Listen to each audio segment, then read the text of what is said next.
Okay, so this week's post is going to be a controversial one, but if you're not standing your ground and ruffling some feathers, there's no point getting out of bed in the morning, right?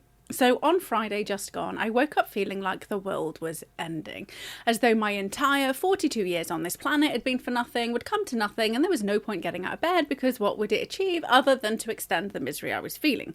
Confused and a tad shocked by this very extreme reaction to a random Friday morning, especially since nothing had changed in my life since going to sleep on Thursday night. I brushed it aside, got my ass out of bed, and started my day. A couple hours later, the dog's walk, fed, and a bit of cleaning done, I'm sitting at the laptop with my second cup of tea, ready to tackle the day ahead, when I feel this wave of overwhelm wash over me, bringing me almost to tears. What the actual fuck? Knowing this is not me, I decided to open up my cycle tracking app, and all of a sudden everything made sense. Welcome to day one of the menstrual cycle. So the 24-hour period when your entire hormonal system's flipped on its head, your motivation for life has been sucked up the vacuum cleaner, and every day for the next 7 days will feel like you're racing up Mount Everest but naked, chased by the abominable snowman. Then there's what happens on days 3 to 4, when what goes on inside can only be described as a marginally less painful version of what the character Kane went through when the alien ripped out of his chest aboard the spaceship during the very first Alien film. I've wanted to write this post for what feels like forever, but somehow never got round to it. I guess it's true what they say, timing is everything. So first up, I need you to understand the alien escape pain, the mood nosedive, the urge to quit life with the childlike duvet thought you created does not mean you're lazy, broken, or failing. And it's high time we dive into why feeling off isn't failure, it's just biology. Most importantly, why medicalising women and teen girls for being, well, women is covertly dehumanising 50% of the population. Our bodies, both male and female, are a chemical soup, and despite what the male-dominated industry of personal development gurus or scientific types may preach, hormones run the show, not willpower. Both men and women are fueled and regulated by 3 sex hormones: testosterone, estrogen, and progesterone. All 3 work together in varying amounts and combinations to power nearly every single system within the human body. During puberty, these hormones cause internal and external changes, including skeletal system changes, accelerated growth of the muscles, rapid growth of the circulatory and respiratory systems, increased brain development, sexual and reproductive maturation, and nervous system changes. And for the guys out there, I want you to try to remember what it was like going through puberty. The brain fog, the sapped motivation, looking in the mirror and hating what you see, and the endless confusion of why everything feels dark.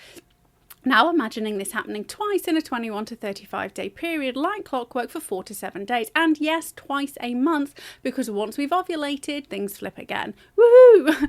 Now, even after menopause, women experience hormonal cycles just with lower estrogen, which is why that off feeling can linger. And without getting into the full science of it all, here are some key takeaways. Reduced levels of estrogen in women mean reduced levels of serotonin, and reduced serotonin triggers depressive symptoms. Day 1 of the menstrual cycle is the day in which women have the lowest levels of estrogen, which is why we want to hide under the duvet while gobbling our body weight in chocolate as we sob uncontrollably to films like A Knight's Tale.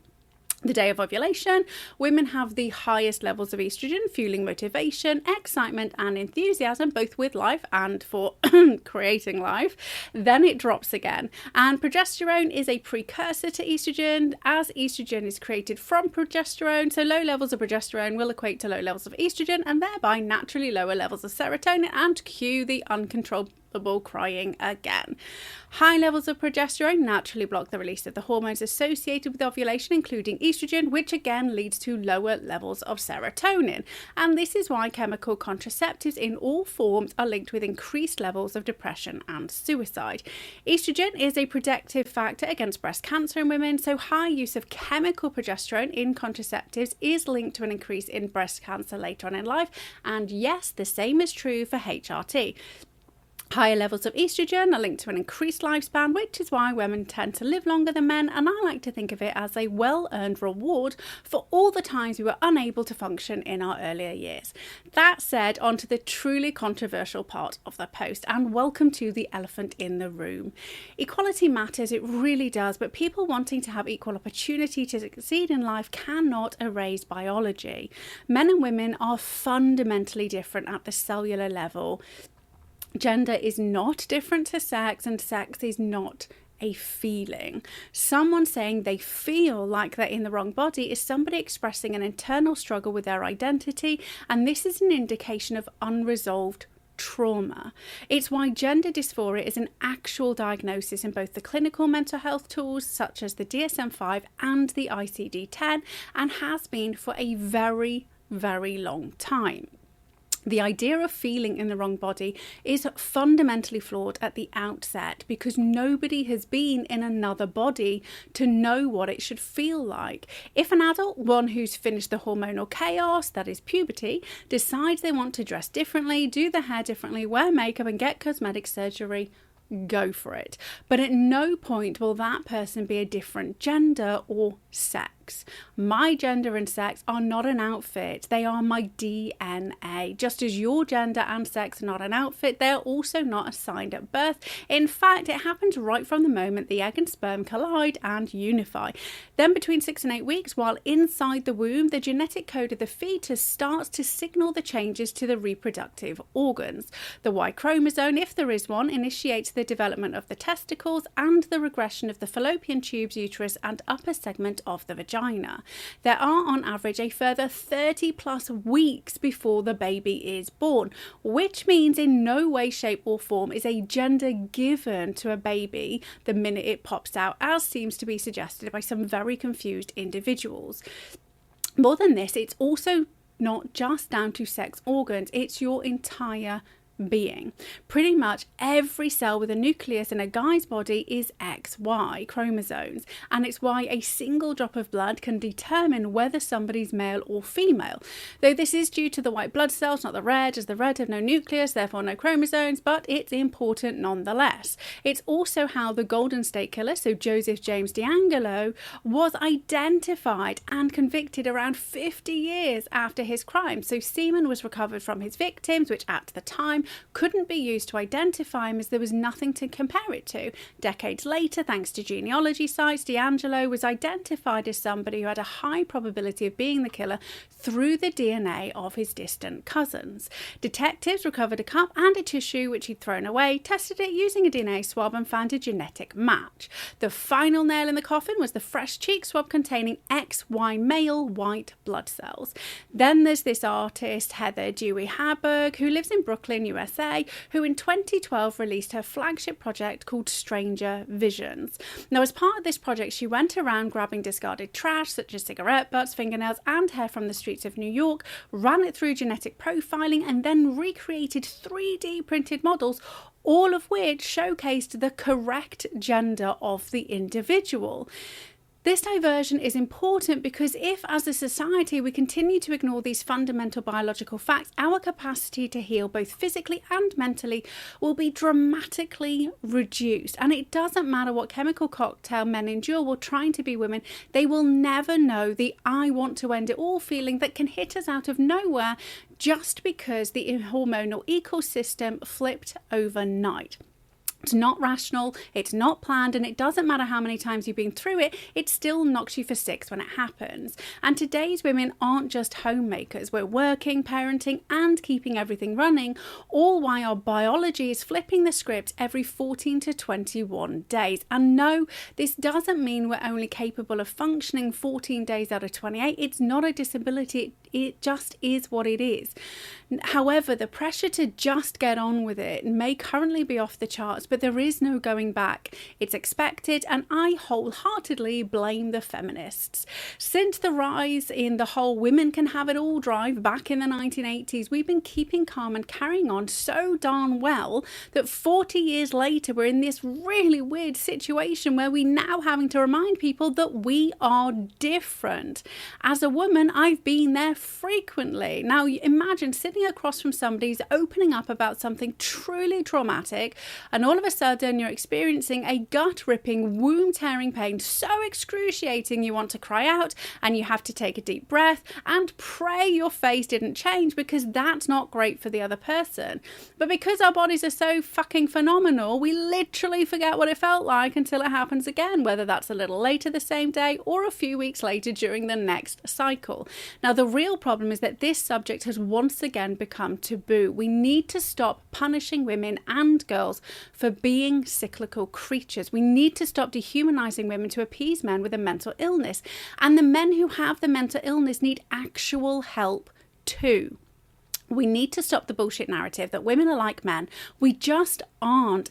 And that's what makes both men and women beautiful, especially when they work together. Humans are not robots. Regardless of whether we're male or female, we do not pop in a new set of batteries or nip over to the charging port when we're running a little slow and then we go off again. And unlike men, there are some days when a woman's capacity to function is diminished. Now, it's not eradicated. We're just more likely to resemble the tortoise over the hare in the children's fable. And the hormonal flip-flopping is natural. It's not something that should be medicalised, especially when being a woman is confused with things like depression and anxiety at clinical levels. How many times does a woman go to a male GP and describe her symptoms only to be told they have anxiety or depression? Then they're gifted a prescription for some medication without the male GP once asking the most important question of all: are you tracking your menstrual cycle? And in my 11 years of working with both males and females, I can tell you not once have any of my female clients been asked to track their cycles before being diagnosed and prescribed antidepressants, anti-anxiety medication, and even antipsychotropics. And FYI, when it comes to trans or non-binary or all the other random labels confused individuals have created for themselves, I believe real support means helping people face reality and heal. And we should not be encouraging anyone to deny biology or disconnect from what makes us human. Compassion means truth, not affirmation of confusion. And here's 5 life hacks for calming the hormonal chaos. So number 1, track your cycle and mood for at least 3 months. Make it easy for yourself, download an app and just show up to log what's going on emotionally and physically. Let the app do the hard work of highlighting key patterns in your emotions. Then make it easy for everybody else in the household and drop a big X on the calendar when your worst days are due to hit. And if they then test your patience, well, that's on them. Number 2, build in buffer days where possible. So plan for low energy days as well as days where high ambition is possible. The days leading up to ovulation, you have phenomenal amounts of energy and enthusiasm. Use it. Load your follicular phase with all the things you want to get done and slowly taper off your to-do so that you're not putting the same pressure on yourself once D-Day hits at the end of your luteal phase. Number 3, understand your personal pain or overwhelm signals. Don't wait for burnout. And if you've never paid attention to what's going on inside your mind and body as you try to push through and compete with the men in the home, boardroom or on the pitch, you are doing yourself a disservice. Understanding how you feel and your own warning signs does not make you less. It gives you the insight to catch things early if they're going a little haywire so that you can do everything you need to turn it round again. And then number 4, talk about it. It's time women and our unique hormonal and emotional roller coaster are truly normalized, and it will have to come from us. We have to be the ones to stand up and say no to the nonsense and just tell it how it is. Women have only been part of the medical and scientific conversation for the last 20 to 30 years, and even mice used in medical trials were, and most often still are, predominantly male. And it wasn't until 2014 that it became legally binding in Europe to include women in clinical trials, and the vast majority of all medicine doses are based on men averaging 70 to 80 kilos in weight. We've been left out in the cold, and it cannot go on any longer. And lastly, number 5, we have to stand up for the next generation. Most importantly, it's our responsibility to teach girls and boys what's really happening in their bodies, especially during puberty. We need to ensure sure they're not blindsided, shamed, or labelled mentally ill when the inevitable hormonal roller coaster creeps up on them. Knowing it's not anxiety, depression, bipolar, or even gender dysphoria, it's just puberty will save the next generation from the uncontrolled and unscrupulous pharma industry from destroying what makes us fundamentally human. Okay, so that was a hefty blog post. I get it. It's something I've been saying for decades, both on and offline, which is utterly bonkers because with us being in the year 2025, it shouldn't need spelling out and saying. We shouldn't have needed a court case to decide what a woman was. We as women need to stand up for other women by acknowledging what it means to be a woman, good days and bad. Until next time. P.S. If you're feeling like your hormones have hijacked your month, you're not alone. And you don't have to wait for January to feel good again. So join my free 29-day self-care challenge for bite-sized, science-backed hacks that boost your mood in 5 minutes or less, even on your worst days. Head to the Happiness Hacks Lab /self-care and start feeling better today because you deserve relief and not another waitlist.